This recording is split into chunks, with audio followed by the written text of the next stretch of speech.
Si elle l'a fait, c'est que tu peux le faire. Et sujet très important aujourd'hui, parce qu'on va parler entrepreneuriat. Il y en a beaucoup qui nous regardent, qui veulent lancer leur société, qui veulent se mettre à leur compte, qui n'ont pas encore sauté le pas.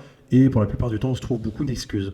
Alors oui, vous avez peut-être des situations diverses et variées, avec plein de difficultés. Mais des fois, sauter le pas, ça demande un peu de courage. Ça demande de passer un step psychologique. Et voilà, dans cette petite chronique, on va essayer d'aborder le sujet de se lancer dans l'entrepreneuriat quand on n'a pas tous les privilèges de quelqu'un qui a 100% de ses capacités physiques. Et aujourd'hui, on retrouve Mélanie, qui du coup est une entrepreneuse,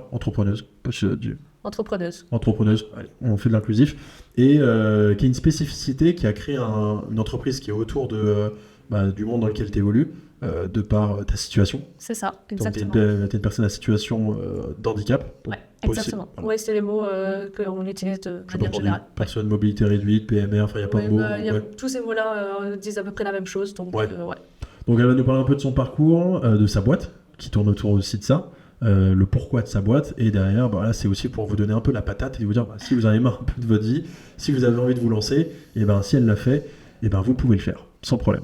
Donc déjà, comment ça se fait que tu es rentré dans l'entrepreneuriat comme ça ? C'est-à-dire que c'est quoi un peu ton parcours ? Comment ça se fait qu'un jour tu t'es dit je monte ma boîte ? Alors en vrai, c'est quelque chose en fait qui m'a toujours un peu travaillé, qui était, j'avais en tête depuis un petit moment, et je m'étais dit un jour je changerai de métier et je ferai quelque chose pour moi. Ouais.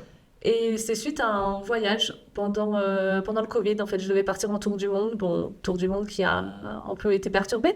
Mais voilà. T'avais eu le projet avant le Covid, ouais. J'avais eu le projet avant le Covid. En fait, c'était à la suite de mes études. J'étais censée partir en voyage pour justement prendre le temps de réflexion, de savoir ce que je voulais faire de ma vie avant de me lancer dans une vraie vie professionnelle. Et du coup, donc voilà, le projet était un peu perturbé, mais j'ai quand même réussi à partir 3 mois. Et lors de ces 3 mois-là, j'ai fait un voyage au Costa Rica. Et pays que j'étais persuadée qu'il n'était pas accessible aux personnes en fauteuil roulant. Ouais. Et une fois sur place, j'ai rencontré en fait une personne qui nous a organisé le voyage et qui était elle-même en fauteuil. Et en fait, qui testait tous les établissements, toutes les activités avant de les proposer à ses clients. Et je me suis dit, voilà. Donc ces clients, c'était des personnes en fauteuil ou des personnes valides, mais notamment des personnes en fauteuil. Et je me suis dit, voilà, si elle le fait au Costa Rica, si tu étais persuadée que c'était impossible de voyager au Costa Rica et finalement ça allait, en fait, go pour le faire en France. Déjà, c'est ouf que tu aies eu. Parce que avant le Costa Rica, tu n'avais jamais voyagé ou... Ah non, si, en fait, j'ai toujours voyagé. Tu as toujours été animé par le voyage. Ouais, c'est quelque chose qui tient de la famille. Okay. Ma mère est passionnée par les voyages, elle a donné ce virus-là à mon père. Et du coup, avec mon frère, on a toujours voyagé. Et en fait, c'est aussi ça, je me suis dit, j'ai pratiquement 30 ans d'expérience de voyage en fauteuil. Ouais. À un moment, c'est un peu dommage de le garder pour moi. Et il est peut-être temps d'en faire part aux autres et de montrer ce qui est possible ou pas. De ton point de vue, est-ce que c'est si facile que ça, selon toi, ou est-ce qu'il y a quand même beaucoup de questions qu'il faut se poser, d'organisation, pour organiser un voyage pour les personnes à mobilité réduite ? Alors, il y a beaucoup d'organisations, oui, mais à partir du moment où on a les clés et où en fait ça devient une logique, en fait, ça devient presque naturel et les choses se mettent en place au fur et à mesure. Après, c'est sûr qu'au début, c'est pas forcément évident, mais une fois qu'on a les clés, soit on peut le faire de notre côté, soit justement on fait appel à des personnes comme moi pour aider à organiser les voyages et pas avoir ce stress-là et être certain de profiter de ses vacances, quoi. D'autant plus que de ce que je comprends, c'est que tes parents, ils ont dû aussi trouver des solutions pour voyager en famille. Ouais. Parce que du coup, tu es dans cette situation quasiment depuis la naissance. C'est ça. En fait, j'ai eu un accident de voiture à l'âge de 16 mois. Oh. Okay. Donc, on va dire que j'ai marché quelques temps, mais de façon très courte. Ouais. Et après, après, j'ai eu cet accident-là et ma situation n'a pas évolué depuis mes 16 mois. Donc, j'ai 30 ans. Ouais. Et donc ça fait en effet presque 30 ans que je vis comme ça. Tu te fais un peu de ta vie. Pas du tout. C'est pour moi justement un des gros avantages que j'ai, en tout cas que j'estime, c'est de ne pas avoir de souvenir de ma vie d'avant. Ah oui, c'est-à-dire que t'as l'impression d'être né avec ça, donc t'as pas le manque pas de... Ok, tu vis pas une sorte de diminution, tu dis c'est comme ça que je vis ma vie. Voilà. Pour moi, ça a toujours été comme ça, et j'ai toujours réfléchi comme ça, et j'ai toujours tout fait comme ça. Accident de voiture, c'est-à-dire t'étais dans un landau, attaché normalement, d'un point de vue sécurité, tu déconnectes l'airbag et tout, la totale. Ouais, j'étais attachée, c'était en revenant de la crèche, et j'étais attachée dans un siège auto, toutes les ceintures, tout comme il faut. Et en fait, c'est le conducteur d'en face qui a perdu le contrôle de son véhicule et qui a traversé la route et qui nous a percutés. Wow.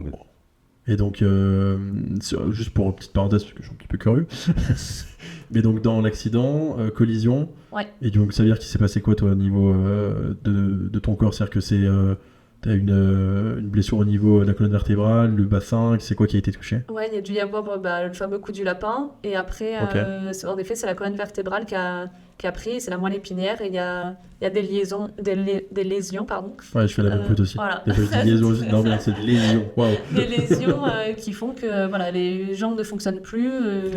En tout cas, jusqu'au milieu de mon abdomen, Ouais. il y a certaines parties voilà, qui ne fonctionnent plus. Et, Donc ça fonctionne plus d'un point de vue psychomoteur ouais, et d'un point de vue sensation. c'est ça. J'en ai très peu. Ouais. On va dire que je ressens les douleurs, mais après, pas plus que ça. Tu ressens le chaud, le froid ou... Mais mon corps va réagir. Mais moi, après, D'accord. je ne suis pas forcément capable de dire si c'est réellement parce que c'est chaud. Je ne pourrais pas dire si c'est chaud ou si c'est froid. Je vais juste ressentir que la température n'est pas forcément... Et donc théoriquement, est-ce que tu pourrais te brûler sans t'en rendre compte? Non. Non. Non. Tu sentirais quand même Voilà, mon que... corps va réagir. Merde, j'ai laissé C'est la ça. bouillarde sur la C'est cuisse. ça. Peut-être enlever. Les réflexes vont reprendre en fait tout seul. Ok. Donc toi, ouais, tu considères que c'est une chance de ne pas avoir vécu un bout de vie, je veux dire, avec tes jambes et te dire que tu as connu que ça. Et je veux dire, parce que du coup, dans les gens que tu accompagnes à Ouais. travers ton entreprise, tu les accompagnes du coup à pouvoir voyager comme toi, tu as eu cette chance de voyager et que tu continues de voyager. D'ailleurs, petite parenthèse, tu nous reviens de Suède. Oui, de Stockholm. Stockholm et de Copenhague. C'est quand même fou parce qu'on s'est fait la réflexion avec l'équipe juste avant. Elle voyage plus que nous tous réunis dans la boîte, alors que on a nos jambes et qu'on se dit bon bah voyager pour nous, on se pose pas de questions, c'est sûr. C'est ça. Et qu'on se dit bah si demain on était en fauteuil, ce qui peut arriver à n'importe lequel d'entre nous d'ailleurs, et ben tu te dis comment tu t'organises. Est-ce que c'est vrai que moi je me mets à ta place, je me dis pour moi je voyage plus, trop galère. Comme tu dis, il suffit que tu arrives dans une gare, l'ascenseur est en panne, Ouais, c'est ça. l'escalator il marche pas et qu'il y a que des marches, tu fais t'es coincé. niqué quoi. Voilà. Donc c'est fou. Et donc ce que je comprends, c'est que tu as voyagé du coup toute ta vie Oui. grâce à tes parents. Oui. Ils t'ont donné le goût, C'est ça. tu as continué C'est et du ça. coup tu t'es adapté pour pouvoir continuer de voyager. Tu as dû en voir des carences, j'imagine. Il y a peut-être des endroits où tu t'es dit bah tiens eux je peux pas rentrer dans leur établissement parce qu'ils Oui. sont pas adaptés. Oui, Ça ça, doit en avoir une peine. ça, il y en a il y en a plusieurs, et Ouais. en France particulièrement. Ah, surtout en France, Ouais. par rapport aux autres pays. Ouais. Ok. On est en France. On a une loi qui date de 2005 qui est censée rendre accessibles tous les ERP, c'est-à-dire établissements recevant du public. Ouais. On est en 2024, on a les JO dans 3 mois, le métro à Paris n'est pas accessible, enfin voilà. T'es parisienne? Oui, j'habite à Paris. Et donc Et- tu me disais un peu en aparté que la voiture pour toi c'était plus qu'important parce que transport en commun c'est inenvisageable. C'est impossible. En fait, je suis revenue de vacances il y a un mois. À l'aller, j'ai pu prendre le RER Ouais. pour aller de mon domicile à la gare. Et au retour, il n'y avait plus d'ascenseur qui fonctionnait. Donc j'ai passé 1 heure dans la gare à essayer de trouver une solution. On m'a proposé de prendre un bus de remplacement pour aller à une autre station pour aller là récupérer le RER. Et je me suis dit, je vais mettre 1 heure pour rentrer chez moi au lieu de 20 minutes. J'ai Ouais. fini par prendre un taxi que j'ai payé de ma poche. Parce que bien évidemment, il n'y a pas de dédommagement. C'est vrai que Voilà. on va faire une petite parenthèse sur la situation des personnes à mobilité réduite en France, mais c'est une galère d'un point de vue social, financier même. Ah bah Je sais oui. pas comment tu le vis. Enfin après peut-être que tu peux en parler un peu sur c'est quoi le style de vie en fait que tu peux avoir d'un point de vue financier où tu réfléchis à tout a un coût et tout n'est pas forcément pris en charge par le système. C'est ça. La plupart des choses, on va dire presque tout, a un coût beaucoup plus élevé que, que pour une personne valide. Ouais. Alors, on a quelques avantages dans tout ce qui est musée Ouais. ou pour les transports. Par exemple, le train est plus avantageux que l'avion parce que l'accompagnateur est gratuit, par exemple. D'accord. Voilà. Ou on a des tarifs fixes pour certaines compagnies pour aller, par exemple, aux Pays-Bas ou des choses comme ça. On a des tarifs fixes. Donc dans ces cas-là, on a un peu d'avantages, mais la plupart du temps, c'est ça, c'est que tout coûte beaucoup plus cher. Le fauteuil, il n'est pas totalement remboursé. Moi, j'ai besoin d'une voiture, puisque les transports ne sont pas accessibles, il faut acheter une voiture qui correspond à mes besoins, et derrière, il faut l'aménager, ça double le prix de la voiture. Systématiquement. Quel que soit le prix de la voiture, grosso modo, je pense. De manière générale, voilà. Pour vivre, être indépendant chez soi, il faut faire des aménagements supplémentaires, ça C'est pas pris en aussi, charge. qui ne sont pas particulièrement pris en charge. En fait, on a droit à une prise en charge, mais qui est tellement minime par rapport aux besoins qu'on a réellement que forcément, on a du reste à charge pour nous et c'est faut pouvoir anticiper. C'est ça, obligatoirement. Parce que c'est aussi un sujet qu'on aborde sur la chaîne et même avec nos clients chez Optimi, c'est que quand tout va bien, on travaille, on a du salaire qui rentre, on a nos enfants et on se pose jamais la question de l'accident. Toi, dans ton cas, c'était un accident et ça arrive à n'importe qui parce qu'en plus, c'est même pas une faute de conduite, c'est quelqu'un qui perd le contrôle, ça arrive, il te percute, ton gamin est dedans, et du coup, il peut être impacté. Et même vous qui nous regardez, vous pouvez être impacté.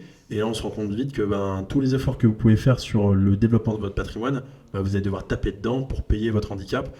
À titre d'exemple, parce que moi je connais 2-3 chiffres là-dessus, j'ai un ami qui, du coup, il est amputé d'une jambe, besoin d'une prothèse, et je l'ai vu marcher pour la première fois, je lui ai dit putain, génial, je t'ai félicité, si tu marches, c'est beau de te voir marcher, et je dis super, on va pouvoir aller courir ensemble. Et puis attends, ça c'est ma prothèse pour marcher, pour courir j'en ai une autre. Et je dis ok, mais vas-y, va la mettre. Non, je l'ai pas reçue parce qu'en fait j'ai pas encore l'argent pour la payer, et on était sur une prothèse je crois entre 4 et 6 000 euros. Ça m'étonne pas. Voilà. C'est les prix. Et je lui dis ok, mais donc si tu peux courir avec elle, tu peux faire d'autres trucs, parce que je me dis que la course c'est violent comme sport, donc on peut aller skier ensemble. J'adore le ski, mais non, parce qu'il m'en faut encore une autre de prothèse, et par contre c'est 20 000 euros. Et dès que c'est des prothèses loisirs, aucune prise en charge. C'est ça. C'est la même chose pour le fauteuil, c'est pareil. Il y a la prise en charge au quotidien qui est un peu prise en charge, mais tout ce qui est considéré comme loisir, il n'y a aucune prise en charge. C'est vraiment... C'est abusé. Voilà. Donc au final, tu tapes dans ton patrimoine si t'en as, et si t'en as pas, ta vie, tu fais rien. Donc très compliqué de le vivre. Ouais, c'est ça. Mais ok, donc c'est sûr que c'est un impact. Donc toi, au final, pour revenir sur ton entreprise, donc il y a des personnes en mobilité réduite qui ils veulent voyager, ou ils se disent tout de suite je peux pas voyager parce que c'est trop contraignant. Les clients que tu rencontres, c'est quoi? Ils sont en quel état d'esprit? Il y a les deux. En fait, ça dépend si... Généralement, ça dépend si c'est un accident, en tout cas s'il a eu lieu récemment. Ouais. La plupart des gens pensent qu'en effet, la vie s'arrête. Ouais, c'est fini.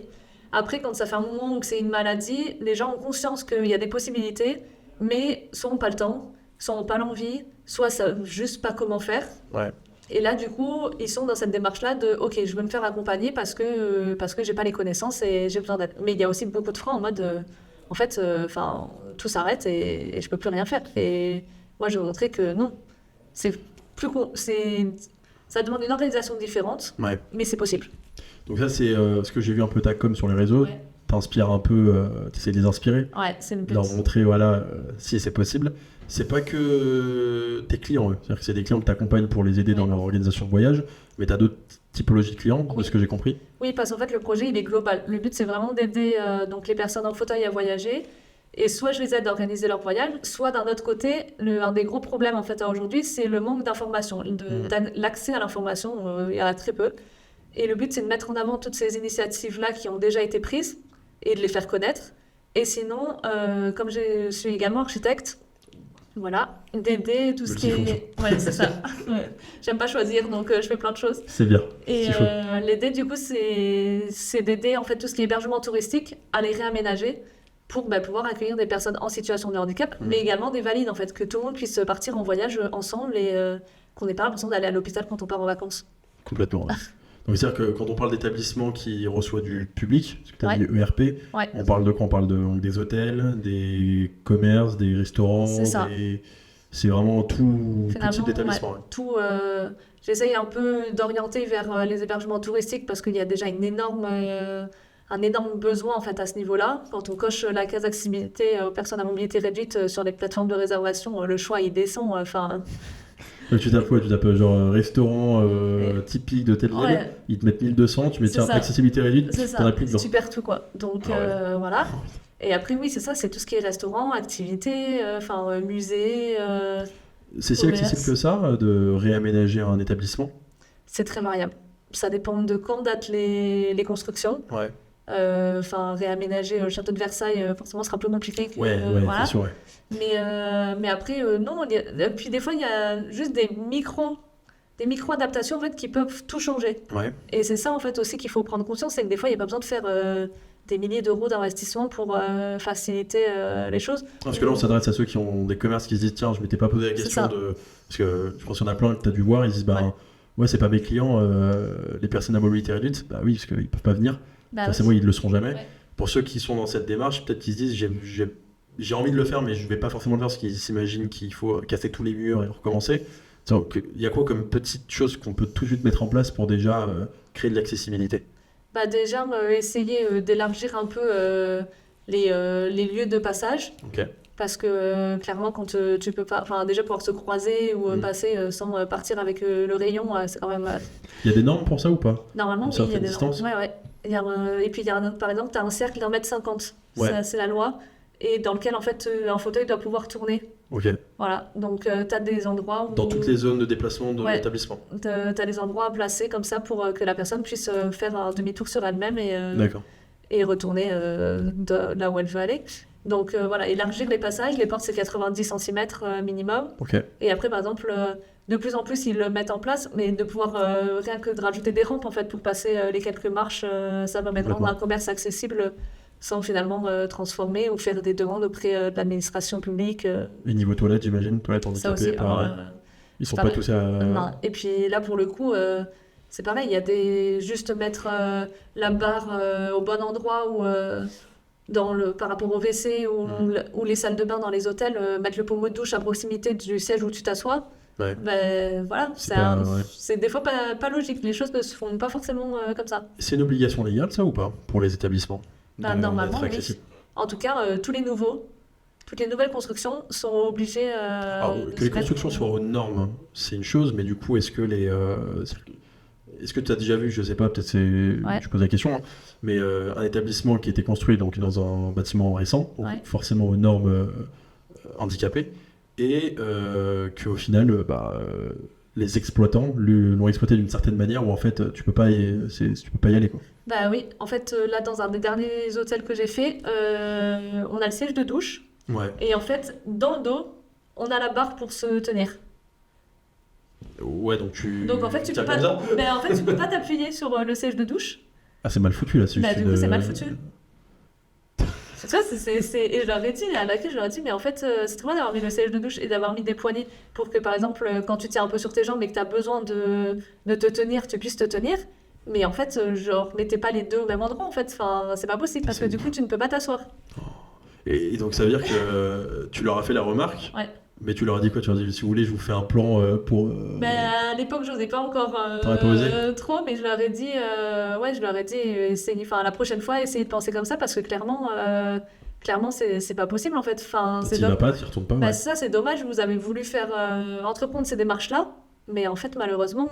là, ça me donne même une idée, parce qu'il y a peut-être des commerces qui nous regardent, ou des établissements, et qui se disent, tiens, j'avais pas pensé, je vais peut-être y penser, mais penser à le faire, c'est une chose, penser à bien le faire, c'en est une autre, parce que moi, de ce que je remarque, c'est que tu pousses ces personnes à mobilité réduite de voyager, et pour eux, c'est quelque chose qu'ils se disent, alors pour ceux qui l'ont toujours été, forcément, tu le vis comme ça, pour ceux qui le deviennent par accident ou autre, là du coup ils se sentent bloqués. Le fait de pouvoir revoyager à nouveau et jouir d'une vie dont ils jouissaient avant et qu'ils y jouissent d'une nouvelle manière, c'est se dire ça crée comme une sorte de communauté où tu as envie de réagir et tu dis une fois que tu as été bien accueilli dans un endroit où tu sens qu'ils ont bien fait les choses, que ça a été intelligent, qu'il y a eu du bon sens pour mettre une barre là, etc., tu le recommandes. C'est ça. Et tu as envie de donner à la communauté de ceux qui sont du coup en mobilité réduite, dis voilà, voyager comme toi tu es en train de le dire, parce que dans cet endroit vous allez vous y sentir bien. C'est ça, ce sera facile, ce sera possible et vous pourrez faire comme tout le monde, pas vous poser de questions à chaque instant. Si vous allez pouvoir aller aux toilettes, vous lavez, dormir, manger, enfin tout quoi. Donc le bouche à oreille il est peut-être même plus puissant que des personnes qui disent on a bien mangé, on met un avis sur Google, terminé. Clairement. Et surtout au niveau, clairement le point des toilettes, généralement c'est le point noir de tous les établissements qui reçoivent du public. C'est-à-dire que des fois, c'est la bête noire. Avant d'aller manger dans le resto, juste voir. C'est ça. Trouver des toilettes accessibles quand tu pars en vacances, c'est hyper compliqué. Même en lieu public, d'une manière générale, toilettes publiques, toilettes de restaurant, toilettes... c'est le point le plus compliqué généralement pour les personnes en fauteuil, et du coup, pas forcément quand ils voyagent, juste quand ils partent la journée en fait. Ouais. Tu sors la journée. La plupart de tes clients, notamment sur les établissements, ils sont sur Paris ou dans le sud? Ils sont partout. Partout, Du coup, et puis moi je me déplace comme... Et tu fais du voyage, donc tu peux être dans n'importe quel pays. Voilà, c'est ça. À partir du moment où je pars du principe qu'à partir du moment où la personne est OK et a envie de développer le projet, moi je me déplace. Alors, je trouve ça tellement important et tellement nécessaire à démocratiser qu'il n'y a pas de souci. Moi, je vais voir les besoins. Parce que tu vois, c'est la question que je me posais. T'es de Paris. Oui. Et à Paris, ça reste une ville quand même avec une architecture ancienne. Voilà. On peut le dire. Donc, parce que moi j'ai vu 2-3 ans, des fois c'est très exigu. Ouais. C'est très compliqué de se mouvoir dans des établissements. Donc là, t'as un job de malade en fait. Enfin, je veux dire, le marché il est énorme sur Paris. Ah bah clairement. Rien qu'à Paris, le marché est énorme. En France, le marché est plus que énorme et colossal, clairement. Mais oui, à Paris, il y a déjà tellement de choses à faire. Ouais.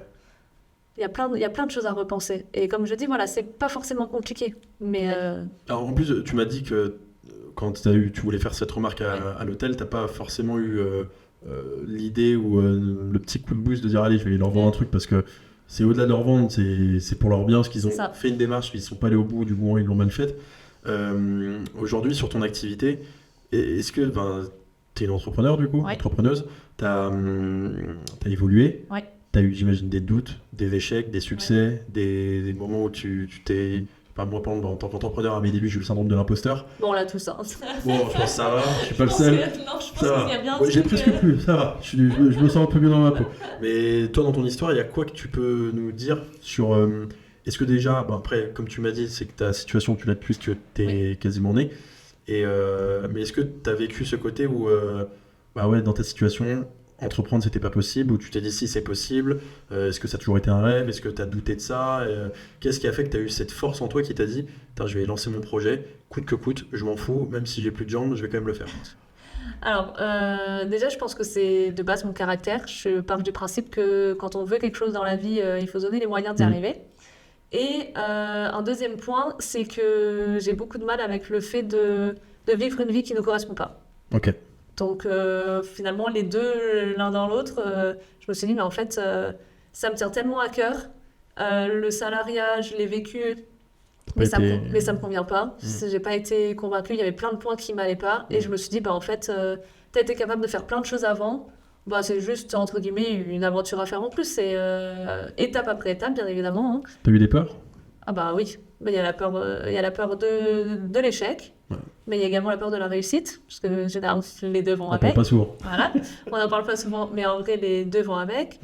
La peur, il faut aller au-delà, aller voir des gens auxquels on n'a pas l'habitude. Ouais. Il faut oser. Dans nos études, on nous apprend pas en fait à démarcher, à expliquer nos projets. Ouais. Et il y a plein de choses à gérer en même temps. Quand tu es auto-entrepreneur, tu gères tout seul. Donc il y a aussi cette peur-là de comment je vais faire à apprendre toutes ces casquettes-là qu'on n'a pas vues. Ça peut vite être beaucoup de contraintes, mais moi je le vois aussi, c'est aussi une forme de liberté. Clairement. Que tu ne retrouves pas dans le salariat. Parce que c'est vrai que le salariat, dès qu'on le voit, pour ceux qui sont salariés, vous allez peut-être vous reconnaître dans ce que je vais dire, mais au final, tu n'as pas ton mot à dire. T'es là, tu fais... Alors après, il y a des gens qui ont des très bons jobs et qui s'éclatent, qui s'épanouissent, il n'y a pas de problème. Mais souvent, moi, ce que j'entends dans les personnes qu'on recrute au sein d'Aptimi, c'est des personnes qui ont eu un travail salarié dans des compagnies d'assurance, dans des banques. On écoute ce que nous dit le patron. Et même le patron écoute ce que son patron lui dit. Et en fait, c'est du descendant. On n'a pas forcément les meilleurs produits. On perd du sens dans ce qu'on veut faire. Et au final, on se dit, tiens, l'entrepreneuriat m'intéresse parce qu'on a l'impression que c'est la liberté absolue. Mais ce qui nous freine, c'est le risque, c'est la peur, c'est le manque, je ne vais pas dire de courage, parce qu'à mon sens, tout le monde en a, mais on n'ose pas assez. Et je pense que comme toi, tu t'es lancé, tu as osé, puis après tu fais, ça va en fait. C'est pas si une montagne que ça, et puis une fois que tu as fait le premier, ça devient un jeu. C'est ça. En fait, oui, c'est ça. C'est que le plus dur, c'est de se lancer. Et puis je pense qu'on a tous des peurs différentes, selon les sujets, à différents niveaux également. Mais généralement, quand on a peur, c'est qu'il y a aussi quelque chose derrière qui nous dit que en fait, c'est là où on a envie d'aller. Donc, il faut réussir à passer ce step de ok, j'ai peur, mais j'y vais. Ouais. Et puis, soit on réussit et tant mieux, et soit on réussit pas, et puis on apprend et on fera mieux la prochaine fois. Mais, c'est pas si évident que ça pour les gens, parce qu'au final, le soulagement que t'as une fois que tu t'es lancé dans l'entrepreneuriat, il n'arrive pas instantanément. Ah non. Il te faut un bon quelques années avant que ça. Ok, ça fait du bien. Moi, à titre perso, ça fait 7 ans, bientôt 8 que j'entreprends. Il m'a fallu quand même 3 ans pour m'épanouir dans l'entrepreneuriat de manière pleine. C'est-à-dire que j'ai eu des moments à ma première année, j'ai eu des succès. C'est génial.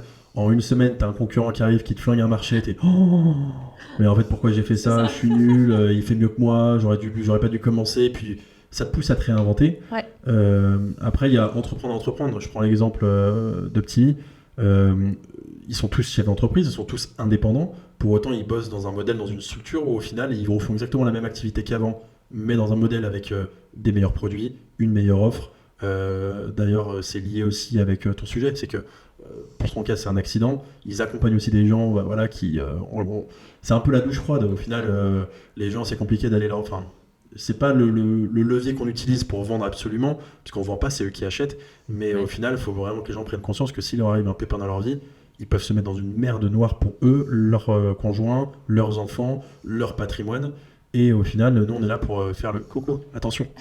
Donc, dans ce modèle où, dans le monde du courtage, de la finance, de l'assurance, c'est quelque chose où les gens qui bossent là-dedans, ils en sont conscients, ils le font pour des compagnies, et généralement, ils n'ont pas tous les bons produits, toute la méthode, et on leur impose un quota.